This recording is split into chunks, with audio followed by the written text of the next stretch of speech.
এই বৃষ্টির ছাতা লাগবে না। আমার লাগবে তো, বৃষ্টি একটু কমে কত পড়ছে। গুড ইভিনিং এভরিওয়ান, কেমন আছো সবাই? বোনের ফোন করে জরুরি তলব যে এক্ষুনি নাকি ওদের বাড়িতে যেতে হবে। 6:45 থেকে 7টা পর্যন্ত 5-6বার ফোন করা হয়ে গেছে। ওদিকে সন্তুদাও বলছে তাড়াতাড়ি চলে এসো, মাও বললো সবাই মিলে যখন এত করে বলছে যাও একটু ঘুরে এসো। তাই বৃষ্টির মধ্যে ছাতা মাথায় দিয়ে বাইকে করে চলে এলাম বোনের বাড়িতে। এসে তো দেখছি ও রান্নার জন্য সমস্ত কিছু রেডি করছে। আর এত জরুরি তলব কিসের জন্য জানো? বোন আজকে বানাবে পোলাও আর চিকেন কষা, তাই ফোন করে এত ডাকাডাকি যে চলে আয়, দুজন মিলে তাড়াতাড়ি করে নেবো, তোরা খাওয়া দাওয়া করে বাড়ির জন্য নিয়ে যাবি। আর তোমরা তো জানোই যদি ভালো মন্দ কিছু ওদের বাড়িতে রান্না হয় তো আমাদের হয় নিমন্ত্রণ থাকে, নয়তো ও রান্না করে পাঠিয়ে দেয়। বোন তো আগে থেকেই গোবিন্দভোগ চালটা ধুয়ে জল ঝরিয়ে রেখেছিল। এখন আমি চালটা ভালো করে ঘি, হলুদ, আদা বাটা দিয়ে মেখে নিচ্ছি। আর এদিকে একটা বড় ডেচকি চাপিয়ে দিয়েছি, আর এখানেও মাংসগুলো ভালো করে পরিষ্কার করে ধুয়ে নিচ্ছে।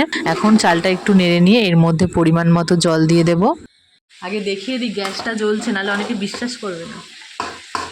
এটা যে এতক্ষণ ধরে হয়েছে, এতটা যে গরম, তোর কি হাতে গরম লাগছে না নাকি রে? আমার গরম লাগে না। হ্যাঁ, হাতে কি লাগানো আছে, জল না বরফ?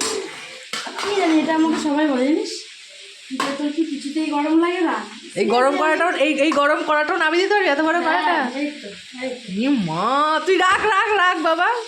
আমাদের পোলাও রান্না হয়ে গেছে, এখন হচ্ছে চিকেন কষা। এর আগে তো অনেক কবারই তোমাদের সাথে চিকেন কষার রেসিপি শেয়ার করেছি, তাই আজকে শেয়ার করলাম না। চলো একবারে খাওয়ার সময় দেখা হচ্ছে। এই যে এখানে আমরা সবাই মিলে একসাথে খেতে বসে পড়েছি। আর আজকের মেনুতে ছিল স্যালাড, পোলাও আর চিকেন কষা। খাওয়া দাওয়া কমপ্লিট করে এখন যাচ্ছি বাড়ি। চলো আজকের মতো মিনি ব্লগটা এখানে এন্ড করছি, দেখা হচ্ছে কালকের ব্লগে। Good night.